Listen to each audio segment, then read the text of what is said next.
In the hushed corners of Houston's Oak Forest neighborhood, where the sprawling magnolias shielded secrets beneath their waxy leaves, a piercing sound shattered the morning calm. The echo of a doorbell at 7:20 a.m. became the harbinger of a horror no one could have foreseen. On the doorstep stood a man, his skin slick with the sheen of fresh blood, desperation etched deeply into his features. His erratic pleas for help, punctuated by gasps, painted a vivid tableau of an unimaginable domestic collapse. Inside, the air was thick with the ghosts of a life interrupted, a sanctuary transformed into a stage of carnage. Kristen Chavez, a woman of ambition, love, and unyielding spirit, lay still, her dreams extinguished by the one she trusted most.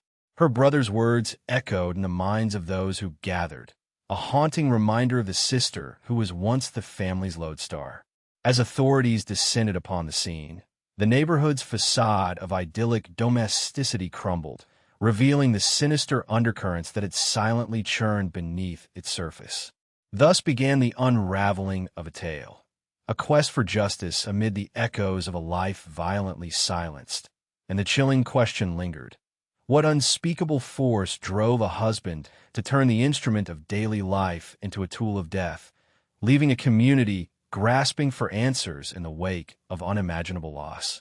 The sun had barely begun its gradual ascent over the Houston skyline, casting a pale, early morning light over the Oak Forest neighborhood. The community, renowned for its friendly demeanor and vibrant, tree-lined streets, was just beginning to stir. Yet, the tranquility of this routine morning would soon be irrevocably shattered. At precisely 7:20 a.m., the quietude was pierced by a frantic ringing of a doorbell, a harbinger of the horror that had unfolded mere meters away. A neighbor, groggy from sleep and perplexed by the early disturbance, shuffled to the door. There, on the threshold, stood a man whose appearance was so shocking that it was almost surreal. Clothes soaked in blood, face twisted in an expression of desperation and incoherence. This man, Chance Zane Chavez, seemed otherworldly, as if he had just emerged from the depths of a nightmare. His disheveled appearance was a stark contrast to the orderly suburban scene around him. Words tumbled from his lips, incomprehensible and frantic, as he pleaded for someone, anyone, to help him. The neighbor, paralyzed by the sight, could only nod numbly, reaching for their phone to dial 911, their fingers trembling with a mix of fear and confusion.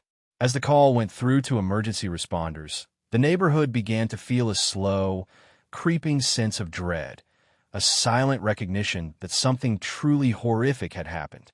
The air seemed to thicken, and each passing second stretched into an eternity.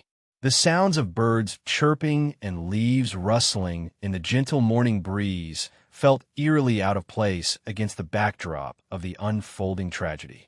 Within moments, sirens filled the air, growing louder and more insistent as police vehicles converged on Emma Forest Street. Officers, seasoned and hardened by years of experience, were nonetheless taken aback by the scene that greeted them. Chance, still standing on the doorstep, was immediately secured in the back of a patrol car, his blood-soaked attire leaving an indelible impression on those who saw him. His demeanor was a disturbing mix of shock and detachment, as if he were a spectator to his own life's catastrophe. Inside the Chavez home, the air was heavy with an oppressive silence, punctuated only by the hushed, professional voices of investigators beginning their grim task. The once warm and inviting space, filled with memories and tokens of shared life, was now a house of horrors. The walls, previously painted in soft, comforting hues, bore witness to a violence so profound that it defied comprehension. Kristen Chavez, a woman known for her tenacity and compassion, lay motionless in the bedroom, a place that should have been a refuge from the world's chaos. The sight of her lifeless form was a jarring contradiction to the vivacious spirit she had once been. Her body bore the unmistakable signs of a brutal assault, the echoes of her final moments reverberating loudly in the minds of the investigators. They noted the broken clothing iron, a mundane object transformed into a weapon of unimaginable cruelty, its shattered remains a testament to the ferocity of the attack. Elsewhere in the room, the walls bore holes, a physical manifestation of the rage that had erupted within those confines, leaving indelible scars, both physical and emotional. The air was thick with the acrid scent of fear and despair, remnants of a life violently ruptured. As the investigation unfolded, the narrative of that nightmarish morning began to take shape, a tale of love turned malevolent, of a sanctuary violated by the very person meant to safeguard it. The meticulous cruelty of Chance's actions, both before and after the murder, painted a picture of calculated malice. His decision to abandon Kristen's cherished dogs on the side of freeway was a prelude to the brutality that followed, a symbolic act of discarding her heart before extinguishing her life. In the days that followed, the tragedy's ripple effect became a deluge, flooding the lives of Kristen's family and friends with grief and rage. As they grappled with their loss, a community, once cloaked in the veneer of everyday normalcy, was forced to confront the sinister currents that had flowed beneath its surface, hidden in plain sight. The search for Kristen's dogs became a rallying point, a small but meaningful quest for solace amidst the chaos. Yet, even this was marred by heartbreak, as Peaches, the endearing dachshund who had been Kristen's constant companion, was found lifeless, a victim of Chance's callousness. Kristen's family, now advocating for justice, found themselves navigating a legal system that seemed ill-equipped to reflect the gravity of their loss. The fight to keep Chance behind bars was both a personal crusade and a broader call to arms against domestic violence, a scourge that lurks in the shadows, leaving a trail of broken lives in its wake. As they prepared to face the future without Kristen, her family vowed to honor her memory not just in mourning, but in action, hoping to transform their tragedy into a beacon for those still trapped in similar nightmares. In the serene, sun-dappled mornings of Oak Forest, the neighborhood usually stirred to the sounds of chirping birds and the distant hum of commuter traffic. But as the first light of March 12, 2025, broke through the blinds of sleepy suburban homes, an ominous disquiet began to ripple through the air, as though the universe itself foresaw the tragedy that was poised to unfold. At precisely 7:20 a.m., tranquility shattered. The familiar routine of the neighborhood was abruptly interrupted by the arrival of Houston Police Department vehicles, their lights flashing insistently, cutting through the morning haze.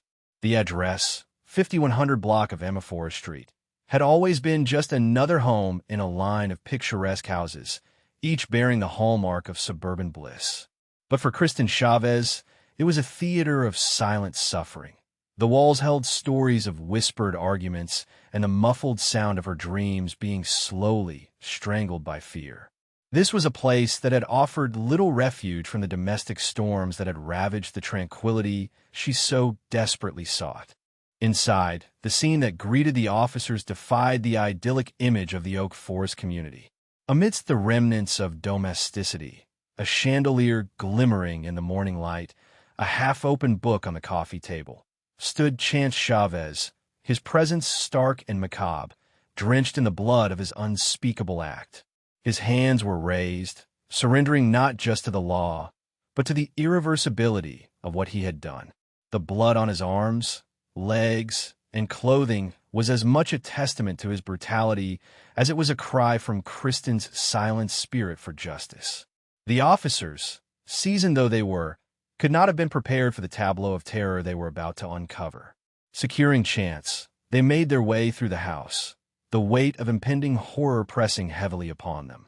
In the master bedroom, they found Kristen, her body, once vibrant with the promise of a future she had begun to sketch out for herself, lay battered and lifeless, a victim of calculated savagery. A household iron, now an obscene symbol of domesticity turned deadly, lay broken beside her, its jagged edges echoing the brutality of the assault. The bedroom, once a sanctuary, had been transformed into a macabre testament to the violence that had erupted within. The walls bore the scars of a vicious struggle, holes punched through as if the rage had been too immense to be contained by flesh and bone alone. The investigators moved cautiously, piecing together the narrative of horror hidden within the mundane details: a scattered pillow, a toppled lamp, a shoe kicked across the floor. This wasn't a spontaneous eruption of violence. It was a crescendo of calculated malice that had been building, unobserved, beneath the veneer of their marriage. To the outside world, Kristen and Chance were merely another couple, navigating the everyday challenges of life. But behind closed doors, Kristen's enduring hope and Chance's simmering resentment had collided with catastrophic force.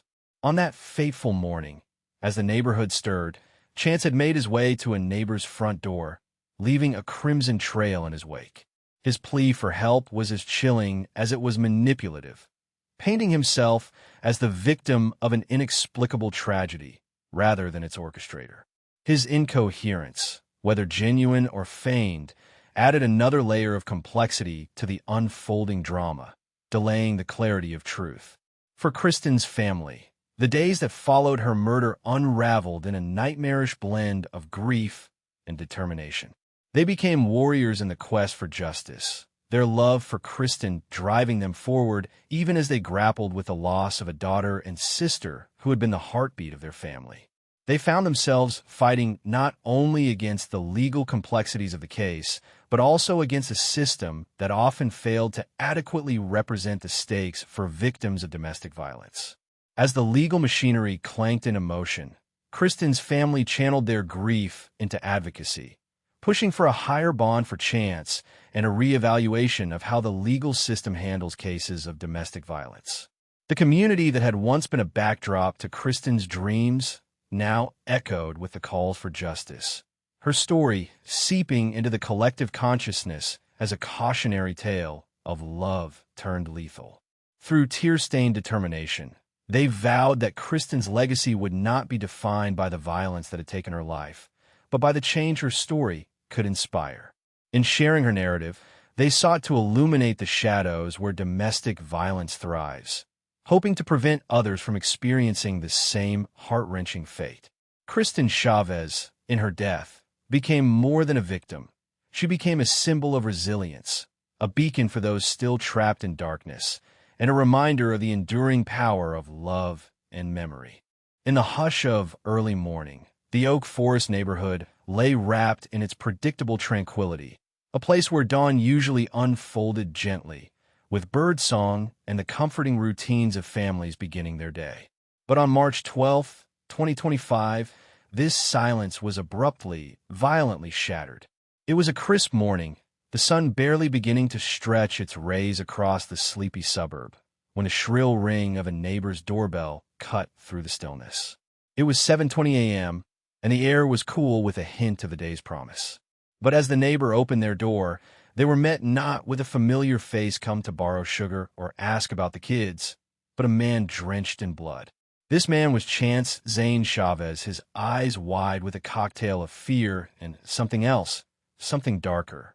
His clothes were soaked in crimson, a gruesome testament to the unimaginable acts that had unfolded just moments before. "Help!" he croaked, his voice a raspy whisper under the weight of horrors he had yet to fully comprehend. The neighbor, startled to consciousness by this unexpected nightmare, could only nod, dumbfounded, before retreating to call the authorities. They watched from a window, heart pounding, as Chance stood there on the porch, a grotesque figure against the backdrop of a day that should have been like any other. Inside the Chavez home, the echoes of violence still hung in the air, a spectral presence in the early morning light.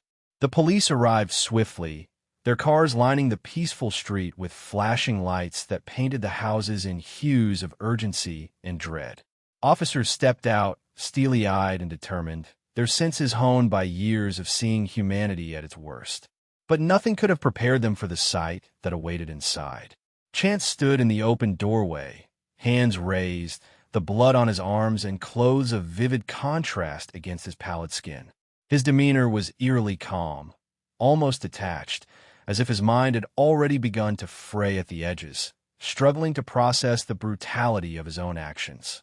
The officers, trained to remain composed, felt a chill creep into their bones. There was something about him, an air of rehearsed shock that didn't quite ring true. They secured him in the back of a patrol car, his eyes glazed over, staring at something only he could see. It was then that they entered the Chavez home, stepping cautiously into a scene that defied the peaceful facade of the neighborhood. The interior was eerily still, as if time had paused to hold its breath in anticipation of the discovery. In the bedroom, Kristen Chavez lay motionless, her body a tragic tableau of blunt force trauma.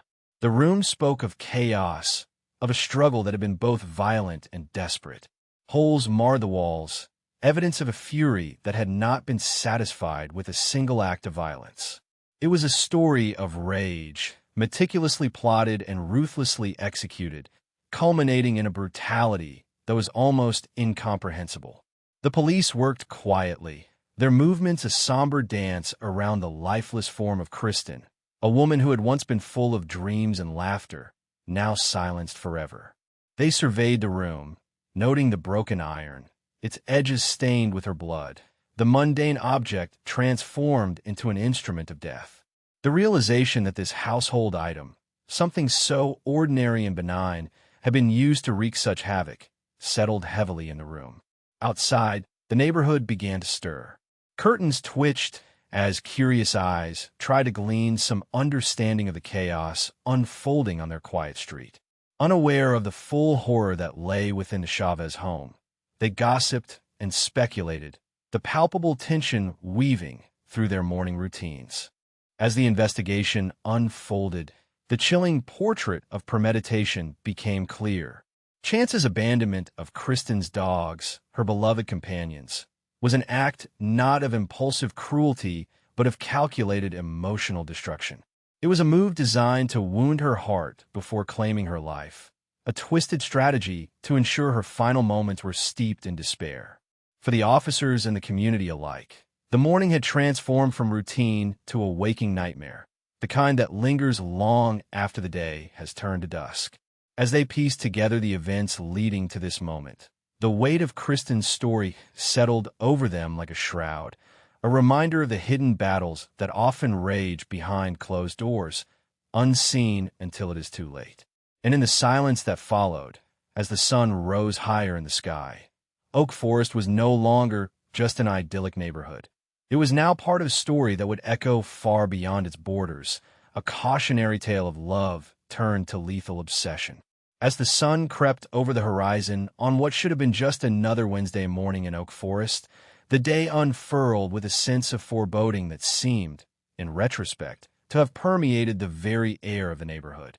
The manicured lawns and neatly trimmed hedges stood silent, bathed in the early morning light, casting long shadows that seemed to whisper of secrets yet to be revealed. The stillness of the street, typically comforting in its predictability, felt instead like the pause before a storm, a moment of eerie calm waiting to be shattered. Those who woke early enough to glimpse the dawn might have noticed a peculiar chill in the atmosphere, a spectral shift in the familiar surroundings. It was as if the world itself was holding its breath, aware of the dark narrative unfolding within the walls of one unassuming home on Emma Forest Street. Inside, the air was heavy with the residue of violence, the kind that not only leaves physical marks but lingers in the very essence of the space, altering it irreparably. Kristen Chavez's home, once a haven, had become a sinister tableau of horror. The walls bore witness to the unspeakable acts committed within, echoes of a brutal struggle etched into the very fabric of the house. The modest bedroom, previously a sanctuary, was now a stage for brutality, a place where dreams had been extinguished with chilling finality. The stark contrast between the room's intended purpose and the gruesome reality it harbored was like a grotesque mockery of domestic bliss. The air inside was thick, oppressive, as though saturated with the last unspoken words of a life cut short. Each object in the room seemed to vibrate with sorrow, from the overturned lamp casting disfigured shadows to the shattered fragments of the iron, each a testament to the ferocity of the attack. It was a scene that defied the logic of daylight, belonging instead to the realm of nightmares, where household items transformed into instruments of death. Chance Chavez, the man who had shared this home with Kristen, stood at its threshold, his body a gruesome canvas of blood and remorse. His incoherence, whether genuine or feigned, added an unsettling layer to the morning's events. It was as if he was caught in a liminal space between reality and madness, the severity of his actions still simmering beneath a veneer of confusion.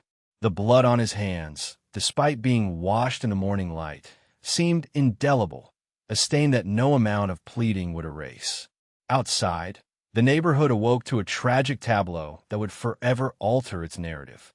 The quiet streets, accustomed to the rhythms of suburban life, were now the backdrop to a story that spoke of hidden torments and fatal choices.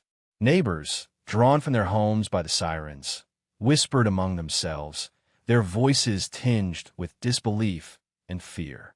The knowledge that such darkness could exist so close to home was a chilling revelation, a testament to the enigmatic nature of human relationships. For Kristen's family, particularly, this morning marked the beginning of a journey into a labyrinth of grief and unanswered questions. They were left to navigate the painful intricacies of loss, where every memory was tinged with the shadow of what could have been. Her dogs, once a source of comfort and companionship, were now symbols of her tragic end. Lost souls themselves, wandering in search of the one who had loved them so dearly. In the hours and days that followed, Oak Forest found itself under a new reality, a place where the ordinary had been irrevocably tainted by the extraordinary cruelty of one of its own. The community, wrapped in a collective mourning, grappled with an unsettling truth, that beneath the veneer of everyday life, the shadows of human nature lurked, unpredictable and often incomprehensible. As news of the tragedy spread, it carried with it a warning, a reminder of the fragility of human connection and the devastating potential of betrayal by those closest to us. Yet within this darkness, there was also a glimmer of hope, a chance for Kristen's story to transcend its tragic ending and become a beacon, a catalyst for change and awareness in the ongoing battle against domestic violence. Her legacy, now intertwined with the fate of her beloved Oak Forest, would be one of resilience, a testament to the enduring power of truth and the unyielding pursuit of justice. In the serene suburbs of Oak Forest, a stark reality unfurled, a tale that would reveal the grotesque underbelly of domestic life, veiled behind picket fences and lush green lawns. Kristen Chavez, a woman of unyielding ambition and boundless compassion, found her life curtailed by the very person who had vowed to protect it. The community, once a bastion of neighborly camaraderie, now bore witness to the sinister capabilities hidden within its confines, transforming the idyllic neighborhood into a grim reminder of how deceitfully appearances can mask unthinkable violence. The events leading to Kristen's tragic demise were not those of a sudden, unanticipated burst of violence.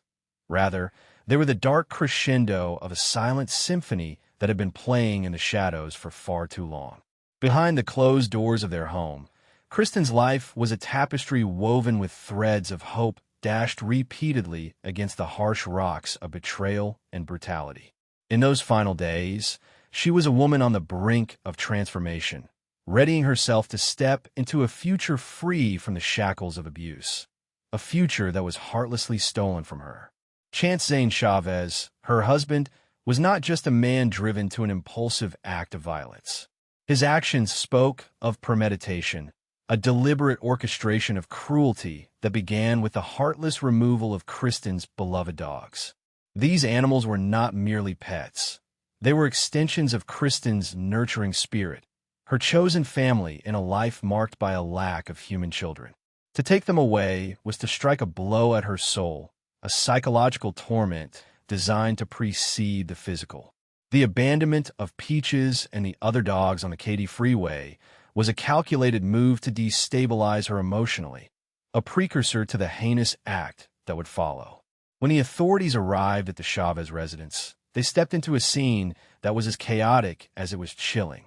The man who greeted them at the door, drenched in the blood of his own wife, attempted to feign disorientation and shock, as if he were merely an observer of the violence rather than its architect.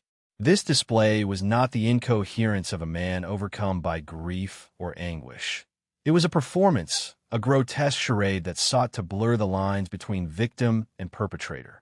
But the blood on his clothes could not conceal the truth that lay within the walls of their home. A truth painted in the violent strokes of a broken iron, a household object perverted into an instrument of murder. The room where Kristen was found bore witness to the savagery of the attack. Holes marred the walls, silent witnesses to the fury that had unfolded in what should have been a sanctuary. The broken iron, an everyday item that had been wielded with lethal intent, symbolized the distortion of domesticity, how the ordinary could be twisted into the extraordinary in the hands of a disturbed individual. This was not the act of a man driven by momentary rage. It was the execution of a plan, the culmination of a sinister resolve that had brooded and festered in the dark crevices of a toxic relationship. As news of Kristen's murder spread, it not only shattered the peace of Oak Forest, but also punctured the illusion that such violence was an anomaly. Her story was a stark reminder of the pervasive nature of domestic violence, a scourge that thrives in secrecy, feeding on the silence of its victims and the blindness of society. The initial bond set for Chavez was a staggering insult to the memory of Kristen and to the countless victims whose suffering is often minimized by the very systems designed to protect them. It underscored a systemic failure, a reflection of a judicial system that seems, at times, disconcertingly detached from the brutal realities of domestic abuse. The fight for justice, spearheaded by Kristen's family, was not just about securing punishment for her killer. It was a rallying cry for change, a demand for a legal framework that acknowledges the profound threat posed by domestic abusers. It was a call to action, urging for reforms that would ensure that the next victim might not find themselves trapped in the same nightmarish cycle. In sharing Kristen's story, her family sought to transform their grief into a beacon, a guiding light that would shed awareness on the pervasive issue of domestic violence, urging others to recognize the signs and act before it is too late. In the aftermath, as Kristen's family grappled with their profound loss, they faced the daunting task of reclaiming her narrative from the clutches of tragedy. Her dreams of becoming an attorney, her dedication to justice, now imbued their fight with a deeper purpose.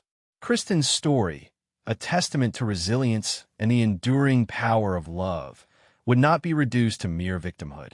It would stand as a powerful reminder that while one life was extinguished, its light could illuminate the path to safety and justice for countless others. The community, and indeed the world, must not let her death be in vain. It must become a catalyst for change, a rallying point in the relentless pursuit of a society where such tragedies are no longer a horrific reality, but a distant memory. In the quiet courtroom, tension hung as palpably as the scent of old wood and polished brass. The walls, whispering tales of justice served and justice denied, stood witness to yet another chapter in the relentless saga of human cruelty. Kristen's family sat, a collective portrait of grief etched deeply into their faces, hearts pounding with the relentless ticking of the clock, each second echoing the memory of what had been lost. Their eyes, though weary with sorrow, burned fiercely with the resolve to reclaim not just her story, but perhaps a fragment of peace in a world shattered by violence. Through the hushed silence, the judge's gavel fell, a stark reminder of the weight of the decision that lay before them. It was a sound that resonated far beyond the courtroom, reaching into the hearts of those who had gathered, hoping against hope for a semblance of justice. Outside, the city pulsed with life, unaware of the battles waged within these walls. Inside, every soul present felt the gravity of the moment, a solemn promise that Kristen's light, although dimmed, would ignite a beacon of change. As the proceedings unfolded, the air thickened with an unyielding truth that was as cold as the steel bars that held the accused. This was more than a trial. It was a testament to the indefatigable spirit of a family fighting for justice in a system that seemed to falter under the weight of its own complexities. Their voices, though tinged with the rawness of fresh wounds, rang with clarity and conviction, a testament to love's enduring power. Kristen's narrative, once silenced by violence, now roared with the force of 1,000 denied truths, demanding recognition, demanding change. And in that demanding was a plea for a world where such stories need not be repeated, where domestic violence is not a hidden specter but a vanquished foe. The fight, they knew, did not end within those walls. It spread outward like ripples on a pond, touching lives and changing destinies. In the end, the story of Kristen Chavez was not just a tale of sorrow, but one of hope, a clarion call to action. For those who paused to listen, it urged them to look deeper, to see beyond the facade of normality, and to act with the courage that Kristen herself had shown when she decided to step into the unknown. Her courage, her resilience, were now the guiding lights, urging a community, a nation, to rise and ensure that her death would not be a heartbreaking epilogue, but a powerful prologue to a legacy of enduring change.